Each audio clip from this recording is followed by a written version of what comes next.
In 1950, in San Remigio, old Laurio was a 24-year-old man. He already had a wife, and his first son, Jude, had just been born. Laurio, being an herbalist, followed various superstitions to protect his child. He believed that if one didn't perform certain rituals on the day of their child's birth, misfortune would follow, potentially leading to a trouble in the future. Laurio believed that neglecting to offer something to the spirits residing on their land could upset them, making them hostile towards the newborn. He feared that the spirits might even take the child if they disliked its aura. Laurio thought that by offering animal sacrifices, the spirits would be appeased and view the child more favorably. As Jude grew, Laurio continued his work as an herbalist, though he was often mocked in their village because he had no formal training. Despite this, he had many loyal patients who praised his healing abilities. Even though he faced much criticism, Laurio remained steadfast in his faith and his role as a healer. His family was his only solace.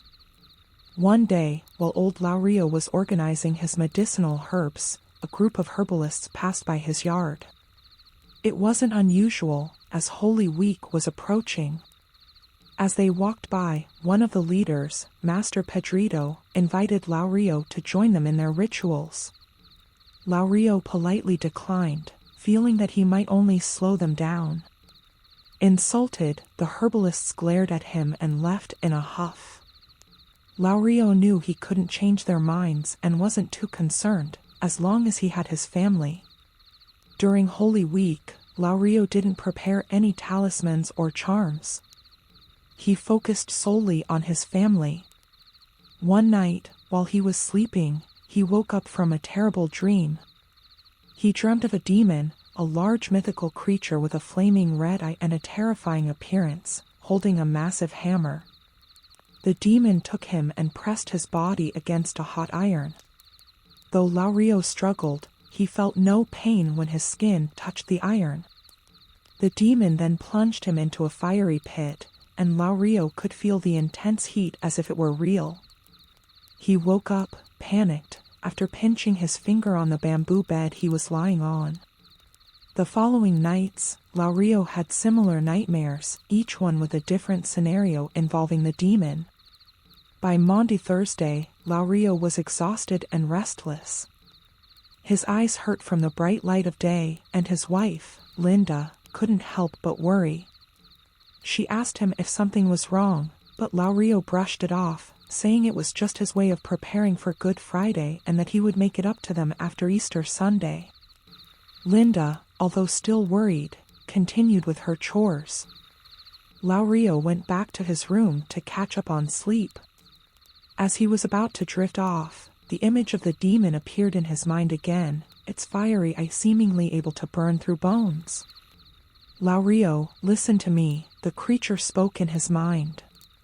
Laurio woke up, terrified. As he tried to get out of bed, he heard the voice again, causing him to collapse back into his bed. The demon's voice echoed in his mind, commanding him to listen. The intensity of the voice made Laurio lose consciousness. When he woke up, he was in a daze, trying to appear strong so as not to worry his wife.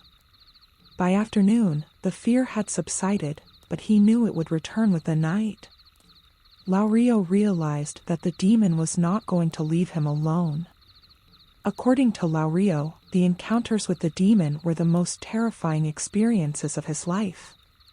He even contemplated ending his life but couldn't bring himself to do it because of his responsibilities to his family.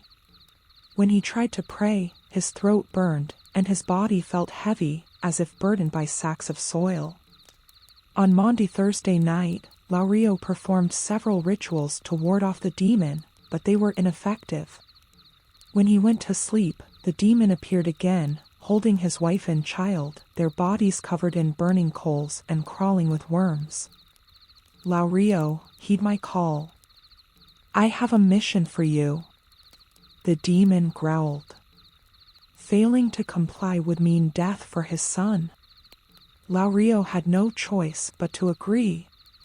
The demon revealed that Laurio must go to the mountain at 3 a.m. on Good Friday, alone, carrying only the dried wings of a flying lizard, to ensure he would not lose his way. After revealing this, the demon vanished, leaving Laurio with a heavy heart. On the morning of Good Friday, Laurio prepared the lizard wings, hiding them in a black cloth tied around his waist. He acted as if everything was normal to avoid suspicion from his wife. By 3 p.m., Laurio left their house and headed to the village center, where he encountered some herbalists returning from the mountain. "Laurio, where are you going?" "There's nothing left for you to find," one herbalist teased. Ignoring the comment, Laurio continued his journey to the mountain. At the mountain's base, he heard the demon's voice guiding him to take the first path he saw. Following the instructions, Laurio walked through the dark forest until he found a door with flames underneath. Inside, he saw the demon forging something. The demon quickly noticed Laurio and disappeared, reappearing in front of him. "Welcome to my domain, Laurio," the demon said while laughing. The demon ordered Laurio to destroy the herbalists in their village, as they were causing too much trouble with their knowledge and purity. The demon believed Laurio's anger towards them would fuel his mission. To prove his power, the demon showed Laurio his wife and child chained and threatened to kill them if Laurio failed. Laurio reluctantly agreed, warning the demon not to harm his family or he would seek revenge. The demon recited something in Latin, which Laurio couldn't understand. The demon then blew on Laurio's face, causing him immense pain as he felt the essence of the creature merging with his soul. Laurio lost consciousness again, only to wake up with a burning medallion on his chest. His senses heightened, and his body felt lighter.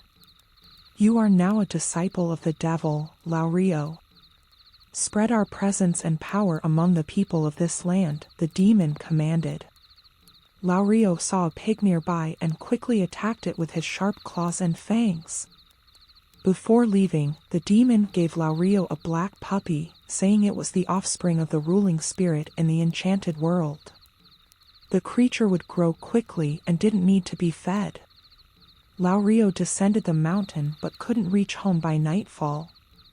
The villagers were shocked to see him the next day, carrying the strange creature. "Laurio, where have you been? Did you get lost?" one herbalist mocked. Laurio glared at the man, who then ran away screaming in fear. Upon reaching his home, Laurio placed the black puppy in a manger. From then on, he slowly began to eliminate the herbalists as instructed by the demon. "Is that all? Fine, I won't oppose your plan. You can expect me to accomplish this mission in the coming months. But be warned, demon, if you harm my family, I will find a way to destroy you," old Laurio declared with a mixture of fear and determination. The demon grinned, its fiery eye gleaming with malevolent satisfaction. "You have until the next Good Friday, Laurio. Do not disappoint me." With that, the demon vanished, leaving old Laurio alone in the eerie silence of the mountain. Trembling, he made his way back home, his mind reeling from the encounter. He knew he had to devise a plan to fulfill the demon's demands without sacrificing his morality. Over the following months, old Laurio continued his work as an healer, all the while secretly gathering information on the healers in his village. He began to notice patterns and weaknesses, using his knowledge to subtly sabotage their practices. He never resorted to outright violence, instead relying on cunning and deceit to undermine their influence. As the next Good Friday approached, old Laurio felt the weight of his impending deadline. He had managed to weaken the healer's standing in the community, but he knew it might not be enough to satisfy the demon. Desperation gnawed at him, and he found himself contemplating darker measures. On the eve of Good Friday, old Laurio gathered his family and took them to a secluded part of the village. He had prepared a hidden sanctuary, hoping to keep them safe from the demon's wrath. "Stay here, Linda," he urged his wife. "No matter what happens, don't leave this place until I return." As the clock struck midnight, old Laurio made his way to the mountain, clutching the dried lizard wings tightly. He recited the incantations, his voice trembling with fear and determination. The familiar voice of the demon echoed in his mind. "Have you done as I asked, Laurio?" "Yes," old Laurio replied. "The healers are weakened. Their influence is diminished." The demon's laughter echoed through the night. "Very well, Laurio. You have earned your reward." In an instant, the creature vanished, leaving old Laurio alone in the darkness. Returning to his hidden sanctuary, old Laurio found his family safe and unharmed.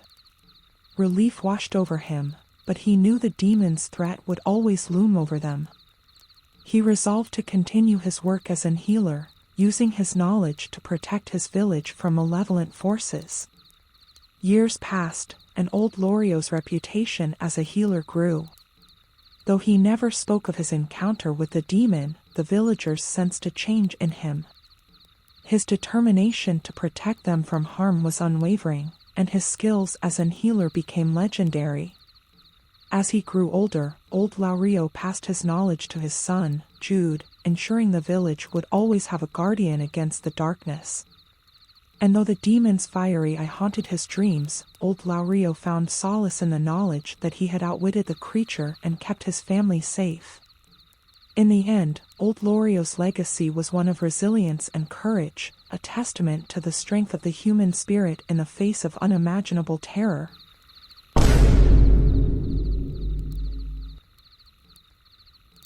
Thank you so much for listening.